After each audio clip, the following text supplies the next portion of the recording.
महापुरुष कसे आंबेडकरवादी आहेत हे सांगण्यामध्ये आमच्या चळवळी बर्बाद झाल्या.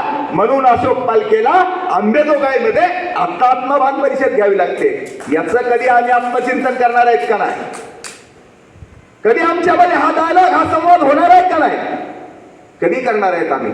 जे लहुजी पुन्हा आणला हो आमच्यामध्ये, जे लहुजी नारा आमच्यामध्ये पुन्हा आणला, ज्या 13% लाभ घेतला आणि नोकरीला लागले त्या कर्मचाऱ्यांनी जे लहुजीचा नारा आणला. का आमच्याकडे जय भीम नव्हता का? आमच्याकडे जय भीम नव्हता का? आणि इथंच आमची गफलत झाली. अण्णाभाऊ कसे आंबेडकरीवादी आहेत हे सांगण्यामध्ये आम्ही 30 वर्षे घातली आणि आता आमच्या समोर लहुजी साळवे आणले त्या यंत्रणेनं. मग आमचं लहुजीचं ब्राह्मणीकरण होतंय. लहुजी कसे सत्यशोधक आहेत हे सांगण्यामध्ये आम्ही 20 वर्षे घालणार आहोत. मग आमचे मातंग ऋषी आले. काय हो, कुठं चालल्यात आमच्या चळवळी? कुठं चालल्यात? याचा कधी आपण विचार करणार आहेत का नाही? जे कुणी मागाचे लीडर असतील, जे स्वतःला मातंग समाजाचा विचाराचा लीडर म्हणत असतील, ते समाजाला दिशादर्शक म्हणून काम करत असतील का हो? बाबासाहेबच घेऊन चला ना डायरेक्ट. काय अडचण आहे? काय अडचण आहे? बाबासाहेबांचा झेंडा निळा आहे, निळा झेंडा घेऊन आपण जातोय. अहो चला ना, मग आपण जाताना डायरेक्ट बाबासाहेबच घेऊन जाऊन समाजामध्ये. या परिषदेमध्ये अशोक पालके असा ठराव सुचवतोय की इथून पुढे आमचं अभिवादन जय भीमच आहे, पण आमचे मार्गदर्ता, आमचा विचार, आमचा झेंडा फक्त बाबासाहेबाचा आहे. हा ठराव तुम्हाला मान्य आहे का नाही? किती दिवस भावांनो, किती दिवस आम्ही गफलत करीत बसणार आहेत? किती दिवस आमच्या पिढ्या अशाच बर्बाद होणार आहेत? प्रबोधनाच्या चळवळी किती दिवस अशाच चालणार आहेत? प्रबोधनाच्या चळवळीमध्ये संगीत महत्वाचं असतंय. ज्या समाजाचं संगीत बिघडलं तो समाजाचा रास होतो. मग आमच्यातले जे कोणी कवी गायक आहेत ते कोणतं संगीत समाजासमोर मांडतायत?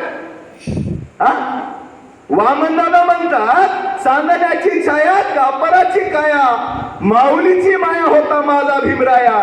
आणि आमचा घायराती शाहीर काय म्हणतोय? मांग म्हणजे कॉलर टाईट.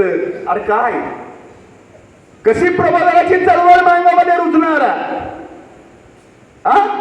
आमच्या घरी वैला कशी जाईल आमचं गीत? आमचा संगीतकार, आमचा गीतकार त्याला संगीत देतो.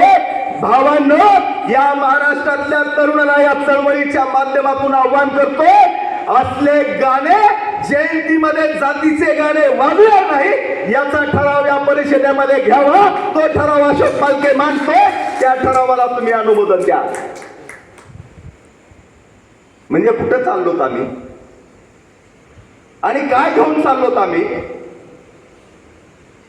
तुम्हाला सांगतो, दिशादर्शक असलं पाहिजे.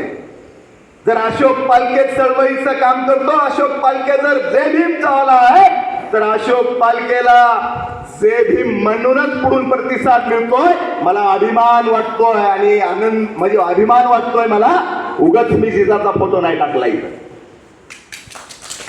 एकनाथ आवाजी जिजांचा फोटो मी या ठिकाणी माझ्या पत्रकावर, माझ्या पॉम्पलेटवर आणि जाणून बुजून मी का टाकतोय?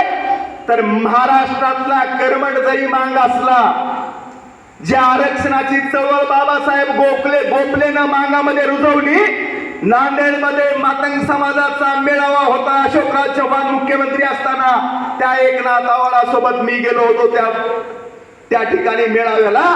तर हे गोखले साहेब समोरून आले. जिजा म्हणले, हा बघा तुमचे मांगाचे नेते आले.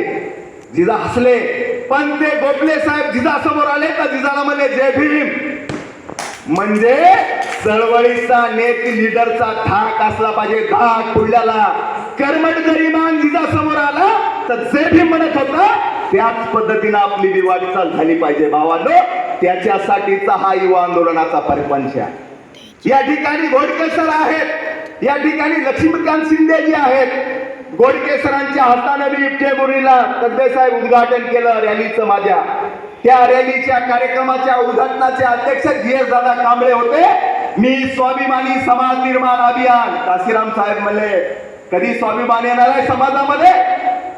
तर साधनं बी आपलेच असले पाहिजे आणि विचार आणि मांडणारे बी विचार देणारे बी आपलेच असले पाहिजे आणि आपलं स्वाभिमान सन्मान हा बाबासाहेबांच्या विचाराने येणार आहे. आणि म्हणून मी स्वाभिमानी समाज निर्माण अभियान असं नाव दिलं होतं माझ्या त्या बॅनरवर आणि निळा झेंडा गाडीला लावला होता. आणि मी तिथून पोचीराम कांबळे पासून का सुरुवात केली तर पोचीराम कांबळे जय भीम म्हणून या ठिकाणी आपला ध्येय तागला. त्या क्रांतीच्या भूमीला नमन केलं आणि सांगितलं हे पोचीरामजी तुमचा वारस म्हणून तुमचा विचाराचा वारस म्हणून हा अशोक पालके मांगोड्यामध्ये जय भीम आणि निळा झेंडा घेऊन चाललेला. तिथं या सरांच्या हाताने उद्घाटन केलं. 29 जिल्ह्यामध्ये गेलो.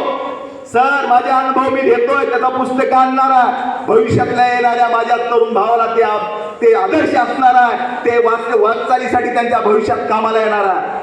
सर मला आरडी सर गद्दे सर मला कुठल्याच आपल्या निरक्षर मातंग समाजाच्या माणसांनी विरोध केला नाही. लक्षात असू द्या मी काय सांगतोय. एक म्हातारी आजी माझी 60 वर्षाची असेल. रोडवर गाव आहे हिंगोली जिल्ह्यामध्ये. त्या हिंगोली जिल्ह्यामध्ये आम्ही गेलो. ती बाई म्हातारी आजीनं मला तिच्या कमळातले 100 रुपये डिझेलला दिले. म्हणजे का समाज देत नाही का? समाज देतोय. आजी काय म्हणली मला म्हणली बाबा मी चिमट्यानं पाणी पिलंय. 60 वर्षाची आजी मला सांगते चिमट्यानं पाणी पिलंय भावा. म्हणली लेका ही झेंडा म्हणजे आपलं भूषण आहे असं मला ती आजी म्हणली. म्हणजे आपल्यातले जे चळवळ करणारे बांडगुळ आहेत त्या बांडगुळानं समाजाला विशिष्ट दिशेला घेऊन जाण्याचा त्यांच्यासाठी प्रयत्न करतायत. समाज तुमच्या सोबत यायला तयार आहे. आंबेजोगाई तालुक्यामध्ये 60 गावामध्ये आम्ही निळ्या झेंड्याखाली जयंती करतोय. आणि आता नाही 2002 पासून आरडी सर कधीपासून 2002 ला अशोक पालकेच्या गावामध्ये निळा झेंडा फडकवून जयंती केलेली आहे. म्हणजे आमचा तालुका हा विचाराच्या पातळीवर का आमच्या तालुक्यामध्ये चांगलं वातावरण आहे तर कारण ते आम्ही तेवट ठेवलेलं आहे. आरडी सर झाल्यानंतर अशोक पालके जिम्मेदारीने तालुक्यात काम करतोय. म्हणजे आमच्याकडे साखळी आहे चैन आहे. तशी चैन प्रबोधनाच्या चळवळीमध्ये आपल्याला केडरच्या माध्यमातून निर्माण करावे लागते. जोपर्यंत आपले प्रबोधनाची चळवळ गतिमान करायची असेल तर आमच्यामध्ये केडर झाले पाहिजेत. केडर बेस्ट लीडर तयार आम्हाला करावे लागतील आता सांगितल्याप्रमाणे. आणि ते केल्याशिवाय आमच्यातली प्रबोधनाची चळवळ पुढे जाणार नाही. प्रबोधनाच्या चळवळीमधले जे आव्हान आहेत आमच्या पुढे कारण आमचा शत्रू आमच्यापेक्षा पुढे आहे. कारण त्याला माहित आहे की इथला जर आम्हाला बाबासाहेबांना कोणत्या उद्देशाने आम्हाला अनुसूचित जातीमध्ये टाकला असेल काहीतरी उद्देश असेल ना बाबासाहेबांचा का नाही? बाबासाहेबांना आम्हाला धम्म देण्यासोबत बी काहीतरी उद्देश असेल ना बाबासाहेबांचा का नाही? का उगाच बाबासाहेबांना धम्म दिला आपल्याला उगाच अनुसूचित जातीमध्ये टाकलं? भावांनो बाबासाहेबाला माहित होतं. बाबासाहेबांना आम्हाला सांगितलं जा आणि तुमच्या घराच्या भिंतीवर लिहून ठेवा की तुम्हाला राजकारणी जमात व्हायचं आहे. बाबासाहेब म्हणले का जा आणि तुम्हाला जात व्हायचंय म्हणले का? राजकारणात जात म्हणले का बाबासाहेब? बाबासाहेब जमात म्हणले जमात. मग जमात काय एका जातीची असते का? असते का? जमात एका जातीची असते? धम्म दिला म्हणजे एका जातीला दिला का बाबासाहेबांना धम्म? बाबासाहेब म्हणले मला भारत बौद्धमय करायचा आहे. काय बाबासाहेबाचं स्वप्न? मला भारत बौद्धमय करायचा आहे. आणि खरंच बाबासाहेबाच्या स्वप्नाच्या प्रती बाबासाहेबांचे आम्ही अनुयायी म्हणून बाबासाहेबाच्या त्या स्वप्नाच्या मार्गाने आम्ही मार्गक्रमण करतो का? नाही. बाबासाहेब आम्ही घेतोय हो. कसा? मग मोदी बी बाबासाहेबाच्या पाया पडतोय. मोदी आपण बघितलं का नाही? मोदी काय करतोय? संविधानाच्या पालथा पडून पाया पडतोय संसदेच्या पुढे. बाबासाहेबांचं दर्शन घेतोय. पण कुणाचं काम करतोय मोदी गोळवळकर गुरुजीचं काम करतोय. मोदी बाबासाहेबाचं काम करीत नाही. बाबा साहब को जानना और बाबा साहब को मानना फर्क है. वो फर्क हमें समझ में आना चाहिए. पण नाही तशीच गफलत मांगाची झाल्यामुळं आमच्या चळवळीचा सत्यानाश होत चाललेला आहे. आमच्याकडे पिवळा झेंडा, आमच्याकडे लाल झेंडा, आमच्याकडं भगवा झेंडा, आमच्याकडे सूर्य म्हणजे काय आमची ओळख सध्या एक नाही. म्हणून या ठिकाणी आपण परिषदेने जो ठराव घेतला की मांगाच्या महाराष्ट्रातल्या मांगाचा निळा झेंडा आहे आणि निळा झेंडा आमची ओळख असणार आहे. बघा किती विचित्र आहे. कुणाकडे बघून आम्ही चळवळ करतोय. अहो या देशामध्ये निळा झेंडा म्हणजे आंबेडकर वादाचं प्रतीक, विचाराचा झेंडा म्हणून निळा झेंडा आहे. रेकग्नाइज झालेला झेंडा आहे निळा झेंडा. म्हणजे सर्टिफाय झाला निळा झेंडा म्हणलं की कोण येतंय? बाबासाहेब येतात सर्टिफाय. आणि देशामधला अनुसूचित जातीची एससीची लिडरशिप निळा झेंडा घेऊन कोण करतंय? कोण करतंय? बोला की कोण करतंय? कोणती जात करते? चर्मकार. मांगापेक्षा चर्मकार स्वतःला श्रेष्ठ समजतोय.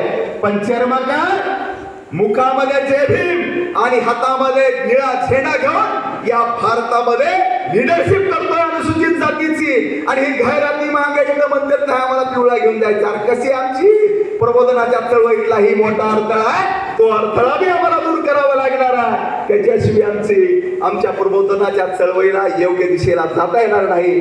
परंतु भविष्यामध्ये आपण केडर घेऊया, भविष्याचं आपण नियोजन करूया.